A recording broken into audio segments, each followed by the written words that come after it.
नमस्कार दोस्तों, लक्ष्मी ट्यूटोरियल में आप सभी का स्वागत है। वर्ल्ड ज्योग्राफी से कुछ और प्रश्न हैं जो मैंने तैयार किया है, तो चलिए शुरू करते हैं। ये कुछ पर्वत दिए गए हैं, इसे हमें अवरोही क्रम में व्यवस्थित करना है। तो एंडीज, रॉकीज, हिमालय और ग्रेट डिवाइडिंग रेंज, तो अवरोही क्रम में हमें इसे व्यवस्थित करना है। तो इसका क्या हो जाएगा? एंडीज, रॉकीज, हिमालय और ग्रेट डिवाइडिंग रेंज, ये इसका अवरोही क्रम। अगर इसे हम कहते हैं आरोही क्रम में, तो इसका क्रम क्या हो जाता? Great dividing range, Himalaya, Rockies और एंडीज। तो ये इसका क्रम है, ये अवरोही क्रम है। 1 2 3 4 यानी एंडीज, रॉकीज, हिमालय और ग्रेट डिवाइडिंग रेंज। ऑस्ट्रेलिया में ग्रेट डिवाइडिंग रेंज को ऑस्ट्रेलियन अल्प्स बोलते हैं। चलिए अगला प्रश्न देखते हैं। निम्नलिखित में से सत्य कथन का चयन करें। पहला कथन है मरले डार्लिंग नदी घाटी बहुत उपजाऊ है, यहाँ गेहूं उत्पादन किया जाता है। मरले डार्लिंग नदी का जो घाटी है वो बहुत ज्यादा उपजाऊ है और यहाँ पे किसकी खेती की जाती है, किसका उत्पादन होता है? गेहूं का। दूसरा है ऑस्ट्रेलिया में इस उपजाऊ घाटी को रेवेरिना कहते हैं ऑस्ट्रेलिया में इस घाटी को। तो ये क्या है? ये दोनों ही कथन बिल्कुल सही हैं। अगला प्रश्न देखते हैं। ये कथन दिए गए हैं, हमें बताना है इसमें से कौन से कथन सही हैं। ऑस्ट्रेलिया की राजधानी कैनबरा मुख्य भूमि पर स्थित है। ये तट पर ना होकर मुख्य भूमि पर स्थित है कैनबरा। दूसरा है ऑस्ट्रेलिया का पश्चिमी क्षेत्र पठारी है। ऑस्ट्रेलिया है उसका जो पश्चिमी क्षेत्र है, वो क्या है? पठारी है। तथा यहाँ बहुत बड़ा मरुस्थल बना है, यहाँ पे मरुस्थल बन गया है और इसी सूखे इलाके को ग्रेट विक्टोरिया मरुस्थल कहते हैं और इसी के अंतर्गत ग्रेट सैंडी, गिब्सन और सिम्पसन मरुस्थल आते हैं। ये जो ऑस्ट्रेलिया का पश्चिमी क्षेत्र है, जो पश्चिमी वेस्टर्न एरिया है, वहां पर बहुत बड़ा मरुस्थल है और वो जो सूखा इलाका है उस सूखे इलाके को क्या बोलते हैं? ग्रेट विक्टोरिया मरुस्थल।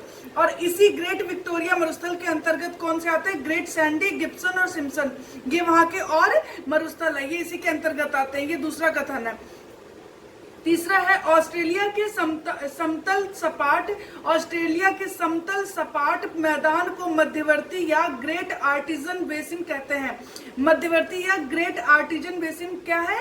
ऑस्ट्रेलिया के समतल और सपाट मैदान है तथा इसे उत्सृत कूप पाए जाते हैं। यहाँ पर क्या पाए जाते हैं? ये जो ग्रेट आर्टिजन बेसिन है, यहाँ पर उत्सृत कूप पाए जाते हैं जहां से अपने आप पानी निकलता रहता है। तो ये तीसरा कथन है।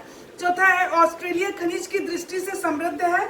इसे दक्षिण पश्चिम छोर पर, इसका जो दक्षिण और पश्चिमी छोर है, दक्षिण और पश्चिमी छोर है, वहां पर कालगुल्ली और कुलगाडी 2 खाने हैं जो कि सोने की खाने हैं। तो ये सभी कथन थे ऑस्ट्रेलिया से रिलेटेड और ये सभी कथन बिल्कुल सही है। उपरोक्त सभी सही है कि ऑस्ट्रेलिया की राजधानी जो है कैनबरा मुख्य भूमि पर स्थित है, ना कि तट पर। तो मुख्य भूमि पर स्थित है इसकी राजधानी। ऑस्ट्रेलिया का पश्चिमी क्षेत्र जो है वो पठारी है और बहुत बड़ा मरुस्थल हो गया और इसका जो सूखा इलाका है वो ग्रेट विक्टोरिया मरुस्थल कहते हैं उसे, सूखे इलाके को। और उसी के अंतर्गत जो और मरुस्थल है उसके, जैसे ग्रेट सैंडी, सिम्पसन और गिब्सन, ये इसी के अंतर्गत आते हैं। ऑस्ट्रेलिया का जो समतल सपाट मैदान है उसे ग्रेट आर्टिजन बेसिन कहते हैं और यहाँ पर उत्सुक कूप पाए जाते हैं जो जहां से अपने आप पानी निकलता रहता है। ऑस्ट्रेलिया खनिज की दृष्टि से भी काफी समृद्ध है। दक्षिण पश्चिमी छोर पर कालगुल्ली और कुलगाडी 2 सोने की खाने हैं। तो चलिए अगला देखते हैं।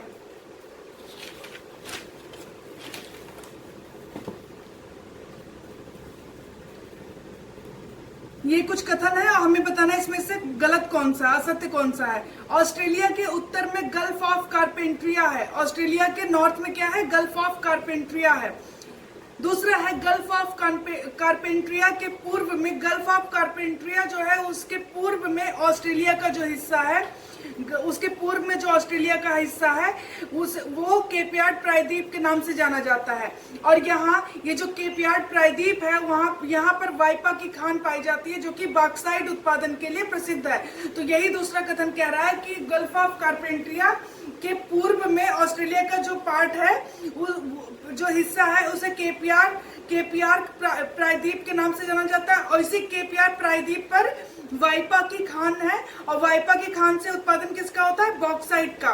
तीसरा कथन है कारपेंट्रिया की खाड़ी के पश्चिम में पूरब में तो ऑस्ट्रेलिया का जो हिस्सा है उसे केप यार्ड प्रायद्वीप कहते हैं। अब देखते हैं पूर्वी क्या कह रहा है। कार्पेंट्रिया की खाड़ी के पश्चिम में अर्नाहम लैंड बॉक्साइट उत्पादन के लिए प्रसिद्ध है। इसका जो पश्चिमी में अर्नाहम लैंड है वो भी बॉक्साइट उत्पादन के लिए प्रसिद्ध है। अगला है ऑस्ट्रेलिया में पिलवारा की खान लोहा उत्पादन के लिए प्रसिद्ध है। तो लोहा उत्पादन के लिए कौन सी खान है ऑस्ट्रेलिया में? पिलवारा की खान। ये सभी कथन थे और इसमें से कोई भी असत्य नहीं है, उपरोक्त में से कोई भी असत्य नहीं है।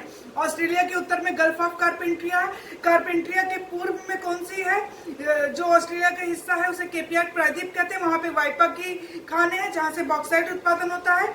और कार्पेंट्रिया के पश्चिम में अर्नाहम लैंड वो भी बॉक्साइट के लिए ही प्रसिद्ध है। ऑस्ट्रेलिया की पिलवारा की खानें लोहा उत्पादन के लिए प्रसिद्ध है।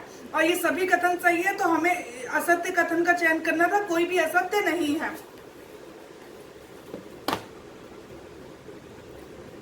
देखते हैं इसमें हमें क्या करना है, सत्य कथन का चयन करना है। माउंट ईसा सीसा जस्ता तांबा चांदी के लिए प्रसिद्ध है।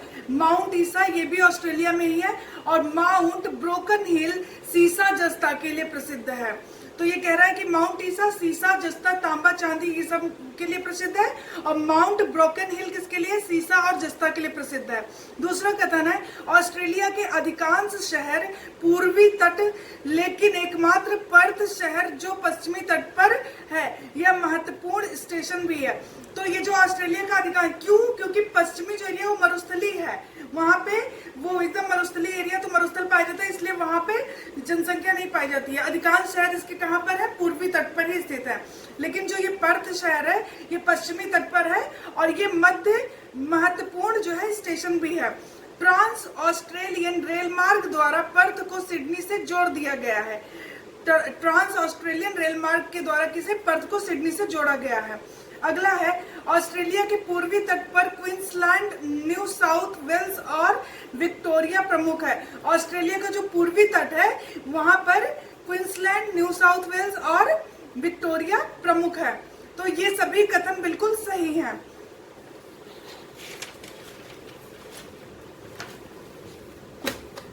अगला प्रश्न है निम्नलिखित कथनों पर विचार करें। देखते हैं इसमें से क्या बोल रहा है ये। दुनिया के सारे मरुस्थल 30 से 40 डिग्री अक्षांशों के मध्य पाए जाते हैं। ये कह रहा है कि दुनिया के जितने भी मरुस्थल हैं वो इन्हीं अक्षांशों के मध्य पाए जाते हैं, 30 से 40 डिग्री के अक्षांशों के मध्य। दूसरा है उपोष्ण उच्च वायुदाब का क्षेत्र। उपोष्ण उच्च वायुदाब का क्षेत्र, यहाँ महाद्वीपों का जो भी भूभाग आता है, उपोष्ण उच्च वायुदाब का जो क्षेत्र होता है वहां पे जो महाद्वीप का जो भी भूभाग आएगा वहां वर्षा नहीं हो पाती है, वह भाग सूखा रहता है। तीसरा कथन है विषुवतीय क्षेत्रों में मरुस्थल नहीं पाए जाते हैं क्योंकि विषुवत पर हवाओं का गर्म होकर ऊपर उठना तथा संवहन धाराएं पैदा करना जो ऊपर उठकर वर्षा करती हैं। विषुवत जो होता है तो विषुवत पर क्या होता है कि वहां पे जो वो होती है गर्म हवाएं होती हैं, वो गर्म हवाएं क्या होती है? हल्की होती है, वो ऊपर उठती हैं और संवहन धाराएं पैदा करके ऊपर उठती हैं और जब वो भारी होती हैं तो वो क्या करती हैं? बारिश कर देती हैं। तो ये विषुवतीय क्षेत्रों में मरुस्थल इसीलिए नहीं पाए जाते हैं कि जो विषुवत पर हवाएं होती हैं वो गर्म होकर ऊपर उठती हैं और ऊपर उठ जाती हैं, तो वहां पर ऊपर उठने के बाद जब वो भारी होती हैं तो क्या होता है? वो फिर उसके बाद वर्षा कर देती हैं। अगला है कि महाद्वीपों के पश्चिमी तट पर ठंडी एवं पूर्वी तटों पर गर्म जलधारा का प्रवाह होता है। महाद्वीपों का जो पश्चिमी तट होगा वहां पर ठंडा और जो पूर्वी तट होगा वहां पर गर्म जलधारा का प्रवाह होता है तथा महाद्वीपों के पश्चिमी क्षेत्रों में मरुस्थलों का विकास होता है। बिल्कुल पश्चिमी क्षेत्रों में मरुस्थलों का विकास होता है। तो ये सभी कथन थे, हमें बताना है इसमें से असत्य कौन सा है। इसमें से कोई भी असत्य नहीं है, उपरोक्त में से कोई भी असत्य नहीं है। दुनिया भर के सारे मरुस्थल 30 से 40 डिग्री अक्षांशों के मध्य पाए जाते हैं। उपोष्ण उच्च वायुदाब क्षेत्र के क्षेत्र में जो भी महाद्वीप का भूभाग आएगा वहां पर बारिश नहीं होती है।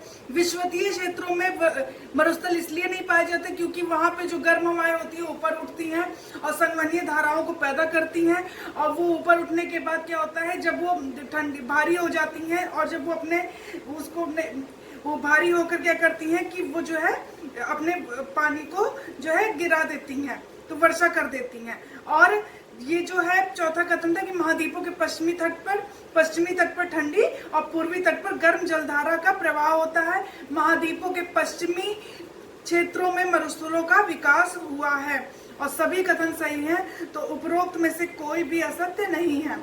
अगला प्रश्न देखते हैं।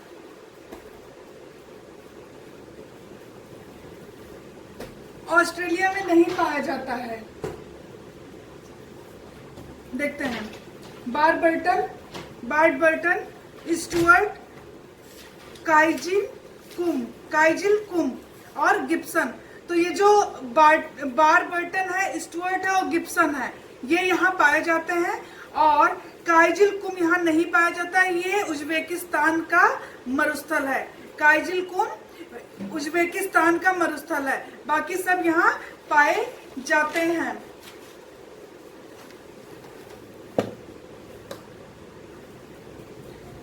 निम्नलिखित में से किस जो कथन दिए गए हैं किसके संदर्भ में देखते हैं। यह विषुवत के नजदीक अवस्थित है। विषुवत के नजदीक अवस्थित है तो यानी कि वो विषुवतीय क्षेत्र में है, तो वहां पे उसे वर्षा भी बहुत मिलती होगी और वहां पे सदाबहार वन भी पाए जाते होंगे। किंतु सर्वोच्च चोटी होने के कारण इस पर बर्फ पाया जाता है। विषुवत पर स्थित है, लेकिन उसकी जो सर्वोच्च चोटी है वो सर्वोच्च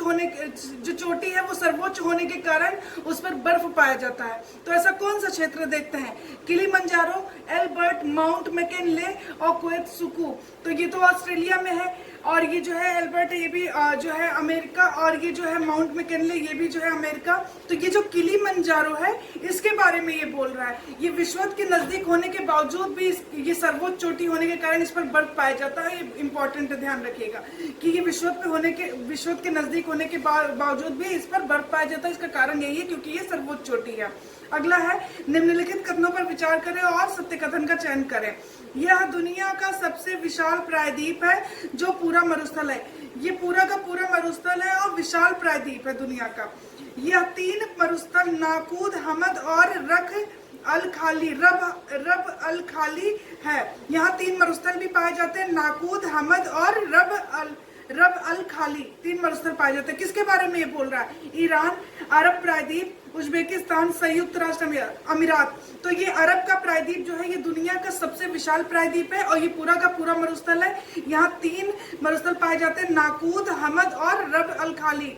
जो ईरान है, ईरान में दस्ते लुट और दस्ते कबीर है, ये याद रखिएगा। उज्बेकिस्तान का मैंने आपको बताया ही था कि वो क्या नाम था इसका, भूल गई मैं, सॉरी, काइजिल कुम करके नाम है। ये जो है उज्बेकिस्तान का मरुस्थल है।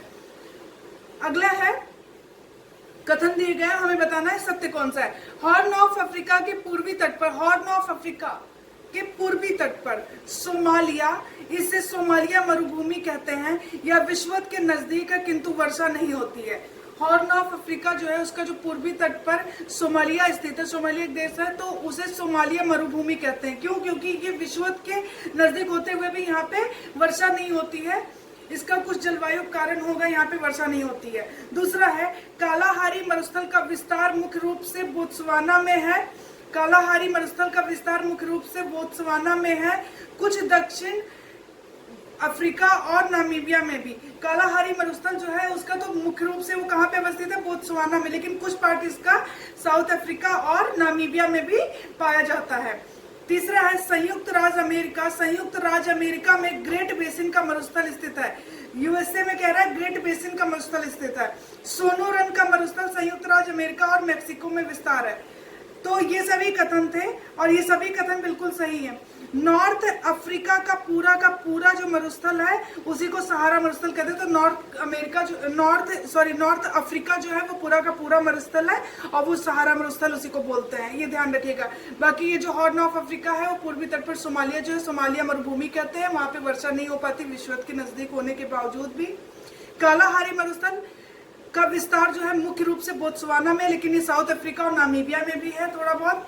संयुक्त राज्य अमेरिका में ग्रेट बेसिन का मरुस्थल है, और सोनोरन का जो विस्तार है वो संयुक्त राज्य अमेरिका और मेक्सिको दोनों में है, लेकिन जो ग्रेट बेसिन है वो यूएसए में ही इसका विस्तार है। और ये सभी कथन बिल्कुल सही हैं। और नॉर्थ अफ्रीका पूरा का पूरा मरुस्थल है जिसे सहारा के नाम से जाना जाता है। तो एक बार ये देखते हैं, आखिरी प्रश्न है, निम्नलिखित में से सही सुमेलित है। ये कुछ मरुस्थल के नाम है और ये देश दिए गए, हम देख लेते हैं इसे एक बार। अटाकामा मरुस्थल उत्तरी चिली और पैटागोनिया का मरुस्थल अर्जेंटीना। सहारा मरुस्थल उत्तरी अफ्रीका, ये पूरा का पूरा उत्तरी अफ्रीका मरुस्थल ये जो बताया मैंने। थार मरुस्थल भारत और पाकिस्तान में भी है ये। तकला मकान चीन और मंगोलिया में पड़ता है। काराकोरम मरुस्थल तुर्कमेनिस्तान। काइजिलकुल्म उज्बेकिस्तान। दस्तेलुट ईरान। दस्तेलुट और दस्ते कबीर ईरान में है। तो ये सभी मरुस्थल है और उनके देशों के नाम दिए गए हैं। ये सभी बिल्कुल सही है। अटाकामा उत्तर चिली, नॉर्थ चिली में है। Patagonia Argentina. सहारा उत्तरी अफ्रीका। थार मरुस्थल भारत, पाकिस्तान में भी इसका विस्तार है। टकला मकान चीन और मंगोलिया में भी है। काराकोरम मरुस्थल तुर्कमेनिस्तान। काइजिलकुल्म उज्बेकिस्तान। दस्तेलुट ईरान। ये सभी बिल्कुल सही से। विश्व का शुष्कतम स्थल है अटाकामा, थार, अरीका और रब अल खाली। तो ये जो अरीका है, ये जो अटाकामा मरुस्थल है, इसी पर एक स्थल पाया जाता है, उसी का नाम दिया हुआ है अरीका, और ये विश्व का सबसे शुष्कतम स्थान है। रब अल खाली अरब प्रायद्वीप बताया था, अरब का मरुस्थल, और ये अटाकामा जो है ये बता दिया उत्तरी चिली में स्थान है, ये उत्तरी चिली में है, ये मरुस्थल है। और थार मरुस्थल जो है वो भारत में है, और ये जो है अरीका जो है ये जो है इसमें अटाकामा मरुस्थल में एक स्थान है, और ये विश्व का शुष्कतम स्थान है।